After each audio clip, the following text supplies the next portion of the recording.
What you're watching is the reason we stayed at the National Zoo for 4 hours. This was good timing. He's having breakfast. When we only planned to pop in for one. Giant bamboo crunching pandas. And they are ridiculous, magnificent, and absolutely hilarious. But before I show you everything we found at this incredible place, let me show you something I discovered that almost nobody talks about.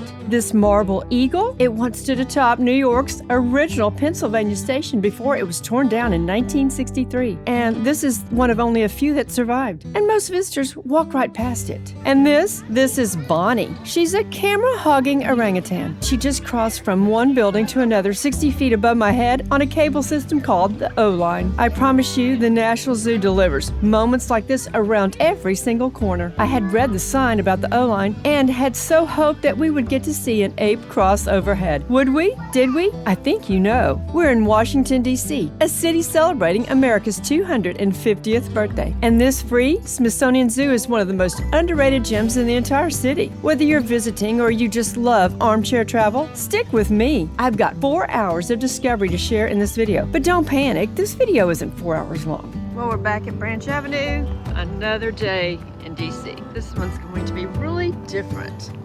We began our morning bright and early at Branch Avenue Station on the Metro's Green Line, heading north into the city. If you're navigating DC subway for the first time, here's my honest experience. I'm good with directions, but subway systems can turn me around. Don't be embarrassed if you feel the same way. It happens to everyone. I give more detailed advice in my epic 4-day adventure to DC. The links are below to these don't-miss Americana-filled videos. We transferred at Gallery Plaza onto the Red Line, heading towards Shady Grove, speeding 10 stories underground to get to Woodley Park Zoo, Adams Morgan Station, which helpfully puts the word zoo right in its name. That's reassuring when you're a visitor. As we reached street level, I must have looked a little uncertain, scanning for signs. A man in a wheelchair stationed along the brick wall near the exit spoke up and asked, "Are you looking for the zoo?" He pointed up Connecticut Avenue and told us it was 4 blocks away. That's the kind of interaction that reminds me why I love exploring cities on foot. Now here's something I wish I'd known beforehand. The escalator at Woodley Park Station, well, it's 204 feet long, making it the longest escalator in Washington, D.C. and the 3rd longest in the entire metro system, behind only Bethesda and Wheaton. In fact, the Wheaton Escalator, just up the road in Maryland, is the longest single-span escalator in the entire Western Hemisphere. When you find yourself on this moving staircase, wondering when it ends, you're not imagining it. You're essentially riding 10 stories underground. Yes, the Cleveland Park Station is also a valid option, and Metro itself has noted it's actually a short, slightly downhill walk to the zoo from there. But honestly, I'm glad I took Woodley Park. That escalator is an experience in itself. The walk up Connecticut Avenue is uphill. This is worth knowing. The zoo sits at the top of the ridge, and by the time you've walked the entire 163-acre grounds, you'll have climbed roughly 200 feet in elevation. Wear comfortable shoes. Take water, and rest assured the zoo has well-placed water refill stations. One very important thing before you go, you must get free passes in advance online at the National Zoo's website. You can scan for a pass there, though, if you forget. Walk-ups are not guaranteed. We got ours ahead of time and arrived about 5 minutes after opening, and the park was almost eerily quiet. Few staff, few visitors, and honestly, most of the animals were still waking up. Here's a National Zoo history moment. This place was founded in 1889 by an act of Congress, quote, "for the advancement of science and the instruction and recreation of the people." It's the only federally funded zoo in the United States, and admission has always been free. The 163-acre park was designed by none other than Frederick Law Olmsted, the same landscape architect behind New York's Central Park and dozens of other iconic American green spaces. He designed the zoo within Rock Creek Park, and it officially opened in 1891. The park's main visitor path is named Olmsted Walk. This was once the carriageway and even a roadway for cars well into the late 1950s. We popped into the visitor center to use the restrooms and orient ourselves. Then we were off. But a stop at the potty was also in order. While you're in the stall, you'll be reading funny signs about poop. Our first stop, the Reptile House Discovery Center. I'll be honest, I walked into the Reptile House expecting that familiar smell, you know, the one, but this place, it didn't smell at all. And inside, it was absolutely stunning. We saw alligator snapping turtles, odd-looking creatures with rigid shells and jaws powerful enough to snap a broomstick. This guy's creepy. A massive head, spiked shell, and long, sharp claws make this turtle look tough. But instead of hunting down dinner, it waits open-mouthed in the dark mud to lure prey into its powerful jaws with a worm-like tongue. I'll say it again. He's creepy. Looks like he's in desperate need of something, doesn't he? Dude. Like a pressure wash. He needs a pressure wash. That's a good one. Look, oh my, his throat's gonna make me gag. You're the weirdest thing I think I've ever seen. And I thought the guy across the hall was the weirdest. And speaking of creepy, we found snake-necked turtles. Okay.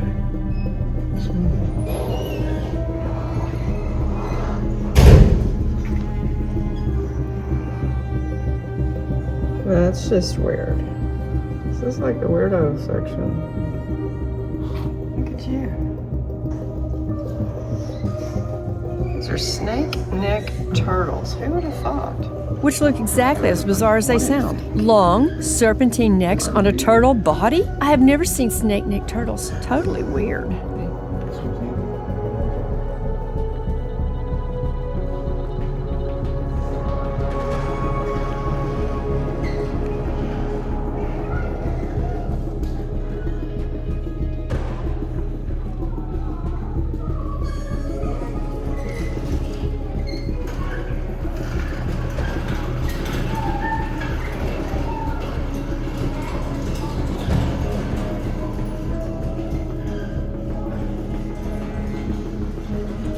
Here is an Aldebaran tortoise, and yes, I'd be hiding my face if I'd made that kind of mess in public view. The Aldebaran tortoises, one of the largest land tortoises on Earth, are native to Seychelles. And the always captivating frogs, vibrant, jewel-colored poison dart frogs in electric blues, reds, and yellows. I got great video in here. Poisonous frogs and all kinds of colorful frogs. These guys are my favorite reptiles. Don't skip this building. One of the things I truly wanted to see was Smokey Bear's home. This stop was a personal one for me, and if you've seen my video on the Smokey Bear Historical Park in Capitan, New Mexico, you'll appreciate why. The National Zoo honors its most famous former resident with well-placed historic signage marking where Smokey Bear once lived. Here's the remarkable backstory. In 1950, a bear cub was found clinging to a burned tree in the Lincoln National Forest in New Mexico, his paws badly scorched from a wildfire. He was nursed back to health, and in June of that year, he was transferred here to the National Zoo to serve as the living symbol of the Smokey Bear Wildfire Prevention Campaign. He lived here until his death in 1976, and he became so beloved that, get this, the U.S. Postal Service gave him his own zip code because at his peak, Smokey was receiving up to 13,000 letters per week. That's incredible. Near the squirt zone, this guy thought he'd squawk the pelican off the rock. Not happening.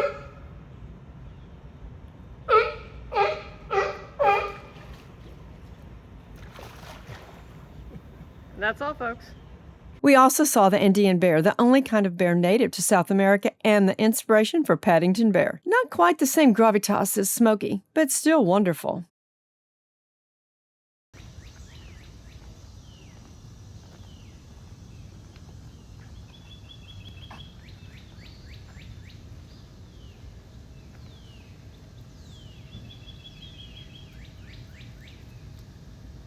Was it something I said? Bye. See you next time. And then there's Amazonia. Amazonia was one of our biggest surprises. This exhibit recreates the biodiversity of the Amazon River Basin, and it's extraordinary. Stingrays gliding past us in the tanks below. Ancient, silent, somehow both graceful and alien all at the same time.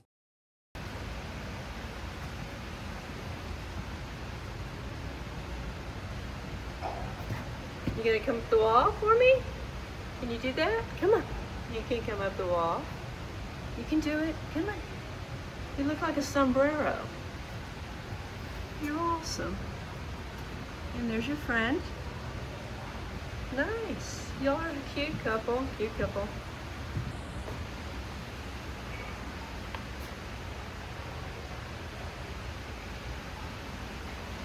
The fish tanks are vivid and well-lit, showcasing the staggering variety of Amazonian river life. Yeah, you. What are you? Oh.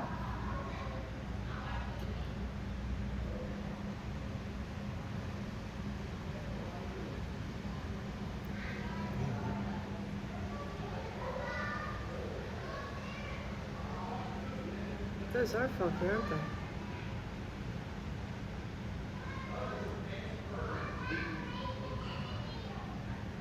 There's you.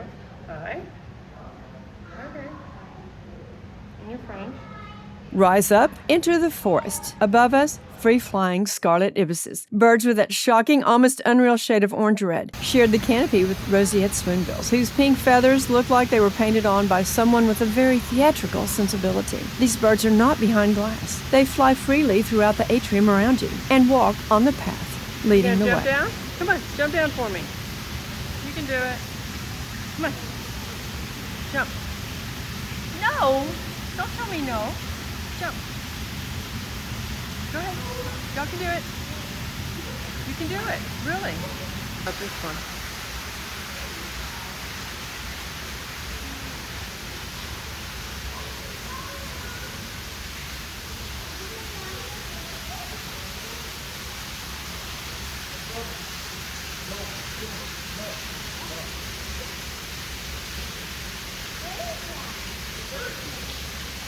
You're gorgeous. Simply gorgeous. Yes, you are.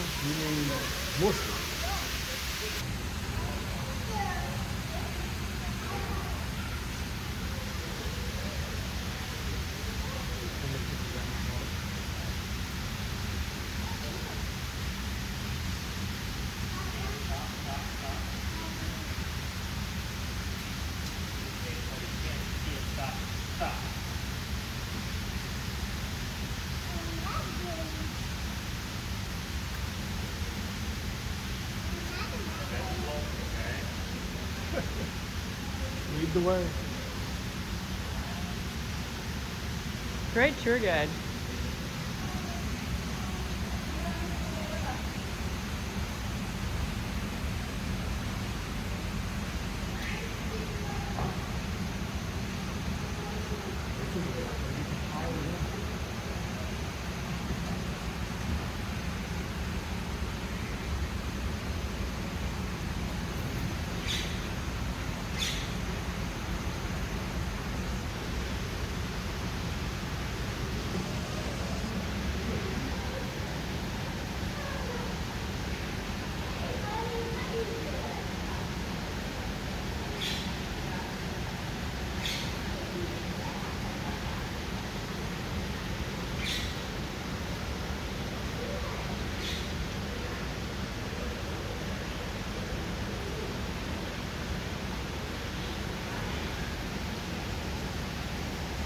The plants in here are so stunning as well.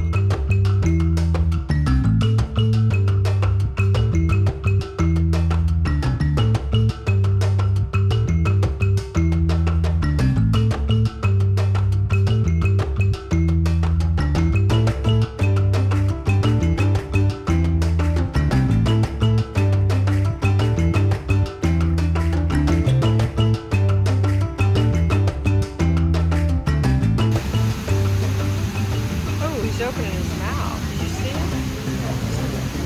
Oh, he did a big yawn.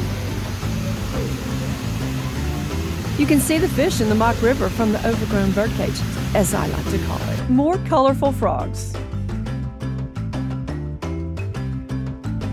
Look at these blue guys' feet. Simply comical.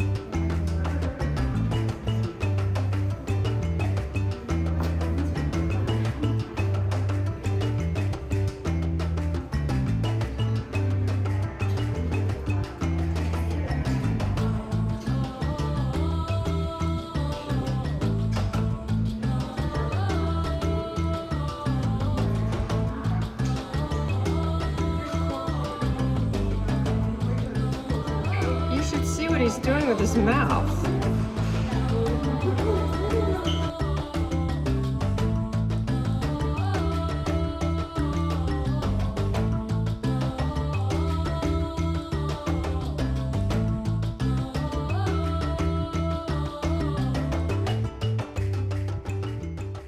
The Coral Lab, genuinely stunning. This is conservation in action. Researchers propagating coral to help repopulate dying reefs around the world. It's science you can watch happening in real time.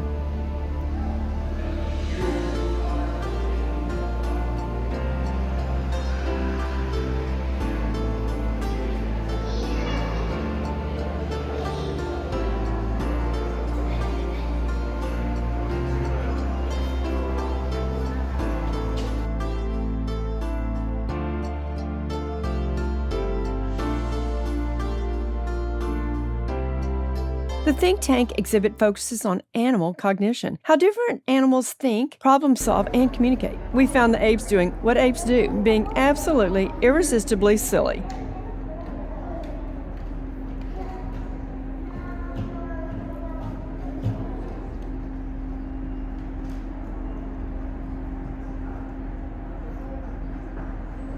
What are you looking for?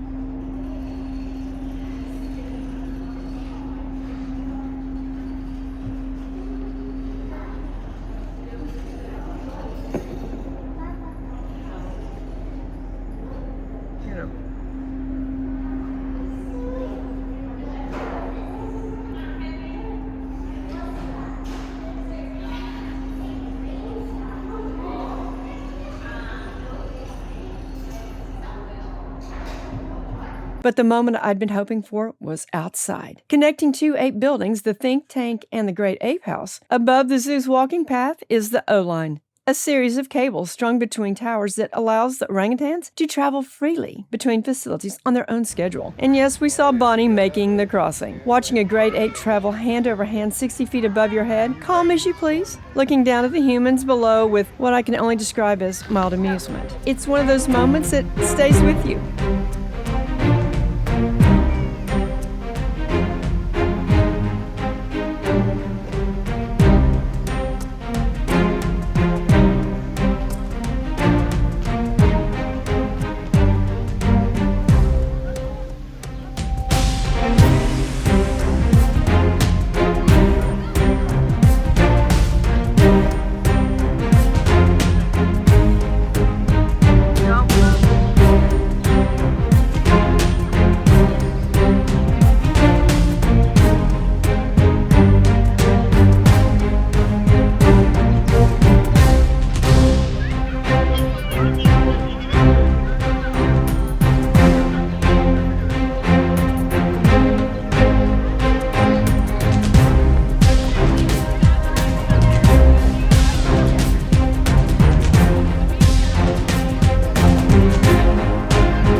Bonnie is a ham, and I loved watching her red hair blowing in the breeze. She took her sweet time, and I'm convinced she was loving the enthralled and gawking crowd as she gracefully, yet playfully, made her way from one ape house to the other. Orangutans are among the most intelligent animals on Earth. They're the largest arboreal mammals, meaning they spend more of their lives in trees than any other great ape. In the wild, they're critically endangered, with populations in Borneo and Sumatra devastated by habitat loss.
And then the birdhouse. The birdhouse was our final stop before heading back to the pandas, and it delivered more history than I expected. Walking through the foyer, I stopped cold. There it was, a towering mosaic archway. It was original to the 1928 building, decorated with toucans, parrots, songbirds, and tropical flowers. It was salvaged from the original architecture and relocated to this lobby. It's gorgeous. Architecture and history, always a showstopper for me. There are different rooms in the birdhouse highlighting different bird environments.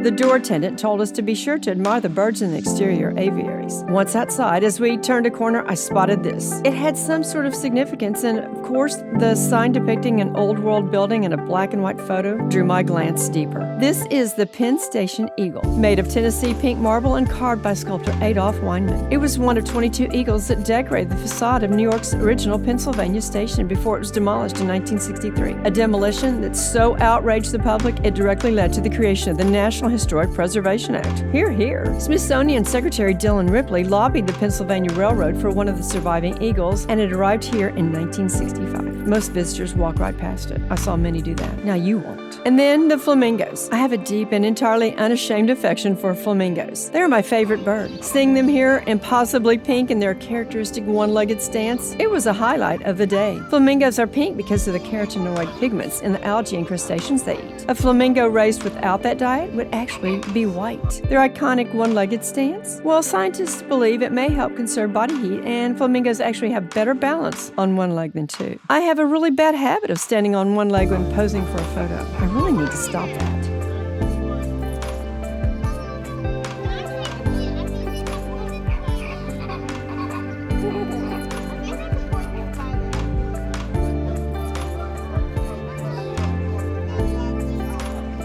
Now they're the pandas, Li and Qing. And this was the reason that we ended up staying for 4 hours? Well, not really. It was all the other stuff, but we wanted to end our trip here. Because when we had arrived at the zoo, we did catch 2 pandas having breakfast out in their yards, and as the visitor tip, the panda house opens at 9 a.m., and since it was located at the front of the zoo and we were early, we chose to return to the panda house last.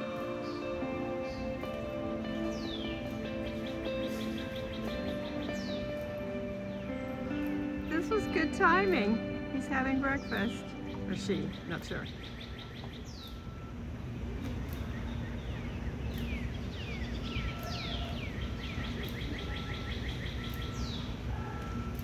So cool.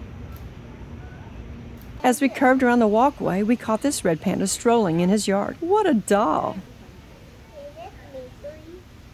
Meet Li, a male whose name translates to treasure and energetic, and Qing, a female whose name means green treasure. Both arrived at the National Zoo on October 15, 2024, aboard a dedicated FedEx Panda Express Boeing 777, and made their public debut on January 24, 2025, after a quarantine period. They are 4-year-old teenagers in panda years, too young to breed yet, and they are, I cannot stress this enough, completely ridiculous while eating bamboo. They sit there like toddlers who have been handed an entire stalk of celery, and they just go for it. It is genuinely one of the funniest, most joyful things I've filmed at any zoo anywhere. Here's your panda deep dive. Giant pandas eat up to 40 pounds of bamboo per day and spend 10 to 16 hours doing it. Bamboo is so nutritionally poor that they have almost no time left over for anything else. The National Zoo is the only place in the United States where you can see giant pandas for free. The zoo pays, get this, $1 million per year to China's Wildlife Conservation Association to house them. Money that goes directly into panda conservation research. Li has a personal connection to the zoo. His mother, Bao, was born here in 2013. His grandparents, the beloved Mei Zhang and Ting Ting, lived here for 23 years. So in a real sense, this place is in his family history. The panda cams are monitored by a corps of specially trained volunteers. 40 cameras covering every inch of their habitat. We found the monitoring room where 2 staff members sat watching the behavior watch screens. Every moment of these pandas' lives is observed, documented, and studied. But I do want to share other highlights that we saw of great animals at this zoo, because the zoo has so much more. Here's a quick tour of everything else that made us wait. Come back. The elephants are magnificent. The Asian elephant habitat gives them real space to roam. The lions were napping, deeply, profoundly, magnificently napping, the way only big cats can, with absolute zero concern for the crowd watching them. The tiger, however, was wide awake and swimming. Sumatran tigers are one of the few big cats that genuinely love the water. And boy, this guy really loved the water. And watching one glide through the pool, massive paws pushing through the water like it was born to do this, is the kind of thing that reminds you how extraordinary these animals are. Funny. Hello. Hi.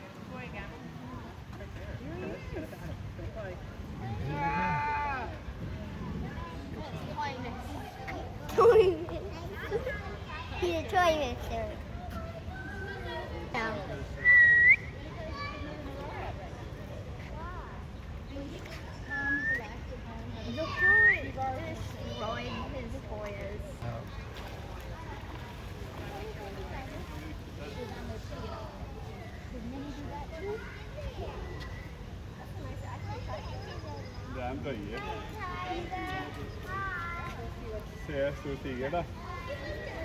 Here we go for it. Here we go.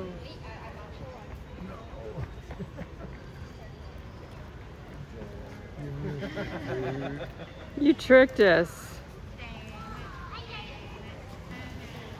You